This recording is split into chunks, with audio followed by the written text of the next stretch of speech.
제가 과감하게 좀 본머스의 승리 혹은 무승부로 역배를 한번 해보려고 합니다. 역배 한번 해봅니다. 아약스 승.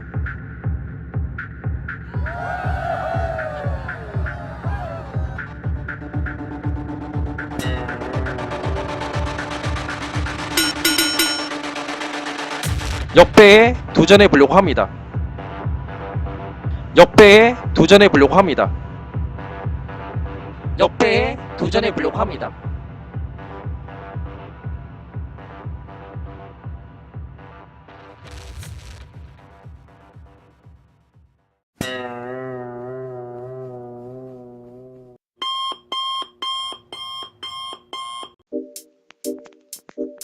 여러분 안녕하세요. 이번 주 주중에 있을 챔피언스리그 승부 예측을 진행해 보려고 하는데, 먼저 1차전 승부 예측 결과부터 간단하게 말씀드리면은 살케와 맨시티 경기, 리옹과 바르셀로나 경기, 맨시티와 무승부 경기, 이 두 경기를 마쳤습니다. 특히나 맨시티의 승리는 와 진짜 이런 기적도 있구나, 또 다른 의미의 기적이 펼쳐져가지고 저의 승부 예측 한 경기가 더 적중했다는 거, 뭐 아실만한 분들은 다 아실 거예요. 이 경기가 왜 그런지. 네. 이번 회차 승부 예측할 경기로는 유벤투스 대 아틀레티코 마드리드, 맨시티 대 살케, 바르셀로나 대 리옹, 바이에른 뮌헨 대 리버풀, 이 4경기 전부 승부 예측을 해보려고 합니다. 먼저 유벤투스 대 아틀레티코 마드리드. 유벤투스는 최근에 리그 성적이 좋습니다. 무패 행진을 계속해서 이어나가고 있고, 거기다가 이 경기 직전에 있었던 리그 경기에서 호날두와 만주키치 선수가 아예 경기에 뛰지 않으면서 휴식을 부여받았습니다. 그리고 지금 현재 이 유벤투스의 공격진이나 미들진을 생각해본다면은 이번 2차전에서 아틀레티코 마드리드 수비진을 좀 뚫을 수 있을 것 같다는 생각이 좀 들었습니다. 근데 문제는 이제 1차전에서 무득점 2골차 패배를 당했다는 거, 과연 이거를 역전할 수 있느냐, 이게 좀 약간 의문이에요. 거기다가 어쨌든 호날두의 한 방을 좀 기대해봐야 되는 상황인데, 호날두가 올 시즌에는 챔피언스리그 한 골밖에 없습니다. 물론 호날두가 레알 마드리드 시절 때 좀 리그에서 부진하다가 챔피언스리그에서는 유독 골을 계속해서 터뜨리는 그런 경우가 있었으니까, 토너먼트에서 오히려 더 강점을 보이니까 호날두의 득점포 지금도 기대해볼 수는 있겠지만 어쨌든 좀 약간 걱정은 된다, 유벤투스 입장에서는. 자, 반면에 아틀레티코 마드리드는 포스타 선수와 파테이 선수가 이 경기에 나올 수가 없습니다. 나올 수가 없는데, 이제 포스타를 대체할 선수가 모라타가 있다는 거. 모라타가 임대 초반에는 좀 득점포가 잘 안 터졌었는데 최근에 좀 그래도 골맛을 보면서 어느 정도 좀 감각을 끌어올려 놨다는 게 좀 긍정적인 요소예요. 그리고 그 시메오네 감독이 들어오고 나서 챔피언스리그 토너먼트 2차전에서 2점 차 이상 패배한 적이 없어요. 비기거나 아니라면 지더라도 한 점 차 패배, 정말 끈질기게 접전을 이룬 끝에 패배를 하는 거, 이런 게 아마 아틀레티코 마드리드에게 있어서는 좀 강점이 될 만한 요소가 될 것 같습니다. 자, 물론 결승전 이 레알 마드리드 10번째 우승을 했을 때 당시에 4대1로 좀 크게 졌긴 했지만 전후반 90분 동안에는 1대1 무승부였었어요. 그때도. 그러니까 아틀레티코 마드리드가 그만큼 쉽게 크게 이길 만한 전력이 아니다, 쉽게 제칠 수 있는 그런 팀이 아니라는 것이 이 기록을 통해서 나타나는 거예요. 대신에 올 시즌 조별리그에서 도르트문트에게 4대0으로 크게 진 적이 있습니다. 특히나 이때 당시 아틀레티코 마드리드 라인업이 지금 최근에 미들 혹은 수비 라인업과 꽤 비슷해요. 그러니까 이 경기를 참고로 해서 유벤투스가 경기를 이끌어 나간다면은 이 스코어가 안 나온다는 보장이 없다는 거예요. 그러니까 자, 그런데 지금 이번 1차전에서의 그 패배 때문에 유벤투스가 승리를 위해서 이번에 공격적으로 나올 것 같다는 생각이 듭니다. 그리고 이 공격적으로 나오면서 아틀레티코 마드리드의 골문을 좀 잘 두들길 수 있지 않을까 생각이 들어서 일단 유벤투스의 승리를 예측해볼 수 있을 것 같긴 합니다. 근데 8강 진출까지는 모르겠어요. 지금 아틀레티코 마드리드가 유리한 입장이고, 아까 얘기했던 대로 2차전에서 성적이 꽤 좋은 편이기 때문에 유벤투스 정말 힘든 경기가 될 것으로 예상이 됩니다.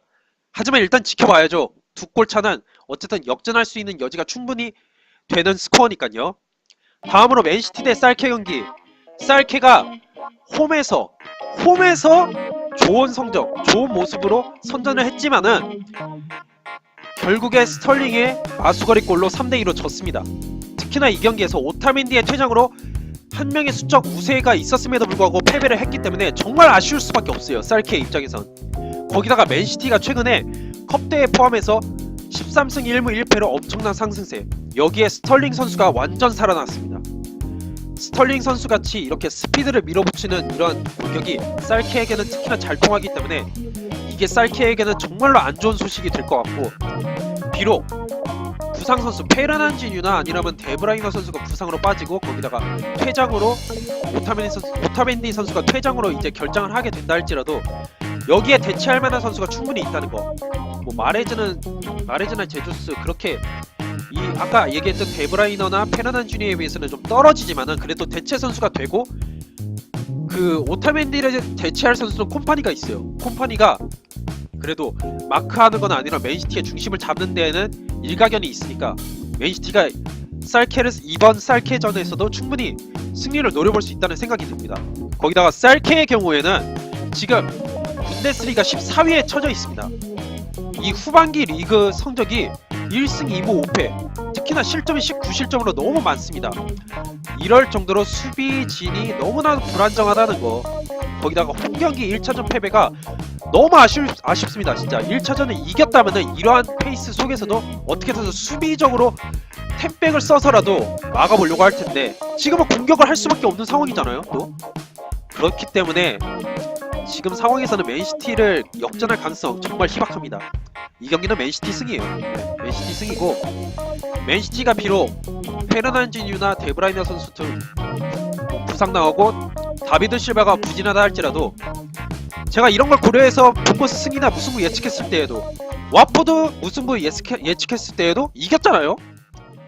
이 경기는 무조건 이깁니다. 만약에 비기거나 진다면은 저 이글을 영어로 번역해가지고 맨시티 그 뭐 홈페이지나 아니면 뭐 메일로 보낼 수 있는데 SNS 막 이런 데에다가 퍼뜨릴 거예요. 이거 왜 와포드 본버스 무승부에 했을 때는 이기다가 이 경기에서는 이기지 못하느냐 따질 겁니다.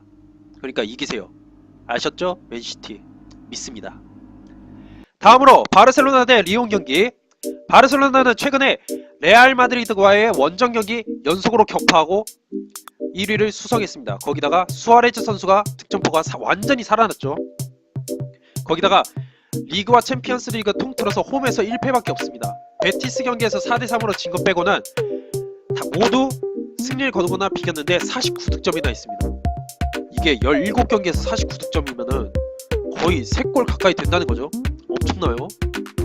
근데 문제는 이제 직전 경기에서 메시와 수아레즈 선수가 풀타임 뛰었습니다. 경기를 쉬지 못했어요. 거기다가 덴벨레 선수가 부상으로 아마 이 경기에 빠질 것 같기 때문에 바르셀로나의 그 체력적인 면이나 아니면 전력 누수가 약간은 있다는 거. 리옹의 경우, 근데 리옹이 지금 약간 분위기가 안 좋아요. 파리 생제르맹 경기에서 승리한 이후에 리그 5경기에서 2승 1무 2패로 기복 있는 모습을 보여주고 있습니다. 그리고 스페인 원정, 이 기록은 0010 시즌부터 챔피언스리그 기록 한정입니다. 스페인 원정에서 1승 1무 3패로 열세인데 이 기록 중에서 레알 마드리드 상대로 1무 2패예요. 원정에서. 그러니까 레알과 바르셀로나 같은 강팀을 상대로는 죽도 못 쓴다는 거죠. 거기다가 그래도 다행이라고 한다면은 직전 경기에서 주전 일부가 교체 출전하거나 아니면 휴식을 취했다는 거. 이게 약간은 다행인 면이라고 볼 수 있고, 리옹은 바르셀로나에 비해서 또 젊어요. 선수들의 그 평균 연령대가. 그렇다 할지라도 이 경기는 바르셀로나의 승리를 예측해 볼 수밖에 없는데, 다만 리옹이 득점할 시에는 약간 어려운 경기가 될 것 같다는 예상이 됩니다. 정말 잘하면 무승부가 될 것 같긴 한데 그래도 바르셀로나가 이길 가능성이 높다는 거. 마지막으로 바이에른 뮌헨 대 리버풀 경기. 이 경기 정말 예측하기 힘들어요. 일단 이 두 팀이 모두 리그 1위를 다투고 있는 상황이에요. 그러다 보니까는 리그 경기에도 집중할 수밖에 없는 상황이라 이 챔피언스 리그에 온전히 다 집중을 할 수 없는 상황이에요. 바이에른 뮌헨이 지금 1위를 달리고 있긴 하지만은 득실차에 앞서서 1위지, 한번 미끄러지면은 진짜 다시 도르트문트에게 1위 자리를 내줄 여지가 충분히 있다는 거. 그리고 리버풀은 승점 1점 뒤진 2위이기 때문에 정말 리버풀의 이런 프리미어리그 우승 저주 깨기가 정말 힘듭니다. 이런 상황에서 챔피언스리그 2차전까지 집중을 해야 된다는 거. 일단은 바이에른 뮌헨은 되살아나는 이 다득점 본능이 눈에 띕니다. 메넨글라드바흐 상대로 5골 넣었고 최근에 있었던 볼프스부르크 상대로도 6골 넣었습니다. 그리고 12월부터 리그 홈 6연승을 기록하고 있는데 이 경기에서 18득점에 2실점, 정말 엄청난 경기력을 보여주고 있습니다. 분데스리가 성적을 봤을 때에는 정말 바이에른 뮌헨은 극강의 모습을 보여주고 있습니다. 대신에 윌러와 킴미 선수가 결정을 하게 되는데 이 킴미 선수가 차지하는 그 뮌헨의 수비 비중은 꽤 엄청나기 때문에 이 수비가 과연 어떻게 리버풀을 맞이해서 잘 버티느냐, 이게 좀 변수가 될 것 같습니다. 자, 반면에 리버풀의 경우에는 챔피언스리그 홈 1차전 득점 없이 무승부를 거둔 게 너무 아쉽습니다. 그렇지 않아도 챔피언스리그 원정 경기에서 전패를 했었고 올 시즌에 특히나 2019년 기복 있는 홈 원정 득점력, 이거 정말 심각합니다. 홈에 비해서 원정 득점력이 평균 1점도 안 될 정도고, 거기다가 살라 선수가 최근에 5경기 연속 무득점에 그치고 있다는 거, 이게 가장 큰 고민이에요. 살라가 어쨌든 득점을 터뜨려야 뮌헨의 골문을 좀 두들길 수 있는데 이게 좀 상당히 안 좋은 상황이고, 대신에 반다이크를 중심으로 한 수비는 상당히 굳건해요. 부진한 상황 속에서도 수비진만큼은 계속해서 쭉 똑같은 모습을 보여주고 있어요. 거의 비슷한 모습을 보여주고 있기 때문에 이 수비진은 믿을만하고, 거기다가 마네 선수의 득점력이 괜찮기 때문에 마네 선수 한번 밀어붙여 볼만합니다. 일단 이런 걸 봤을 때 공격력은 뮌헨이 좀 더 앞서요. 살라가 부진한 것이 한몫하기 때문에 공격력 면에선 뮌헨이 좀 더 앞서고, 수비력은 반다이크가 있잖아요. 반다이크가 있기 때문에 리버풀이 좀 더 좋아요, 수비력의 면에선. 자, 골키퍼는 솔직히 노이어가 나이가 있고 알리송은 가끔씩 실수하고 뭐 비슷하다고 생각합니다. 그리고 감독의 이런 면도 최근에 클롭 감독의 이 용병술에 대해서 구설수 오르고 하니까 비슷하다고 하고, 이런 걸 봤을 때 저는 개인적으로 무승부를 예측합니다.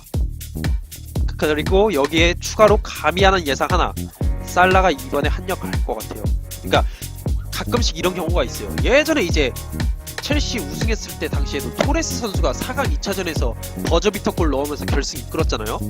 그것처럼 살라가 이번에 득점이든 도움이든 뭔가 하나 하지 않을까 조심스럽게 예측해봅니다. 승부 예측을 요약해드리자면은 유벤투스 대 아틀레티코 마드리드 경기는 유벤투스 승, 맨시티 대 살케 경기는 맨시티 승, 바르셀로나 대 리옹 경기는 바르셀로나 승, 바이에른 뮌헨 대 리버풀 경기는 무승부, 조심스럽게 예측해봅니다. 자, 추가로 이번 주중에 있을 유로파 경기, 지난번에 첼시 나폴리 맞췄잖아요. 이번에 아스날 한번 승리 가보려고 합니다. 아스날이 이번 맨유 경기 승리도 있고 스타드렌 원정 경기에서 진 것을 어떻게 해서든 만회를 하려고 할 거예요. 왜냐면은 아스날이 무조건 4위를 지킨다는 보장이 없으니까 유로파리그 우승을 목표로 열심히 뛰어야 돼요. 그러니까 아스날이 이번 스타드렌 경기 이기긴 할 것 같아요. 그리고 벤피카는 솔직히 제가 잘 모르는 팀이지만 원정 경기에서 1대0으로 졌으니까 이번에 이기지 않을까 생각을 해봅니다.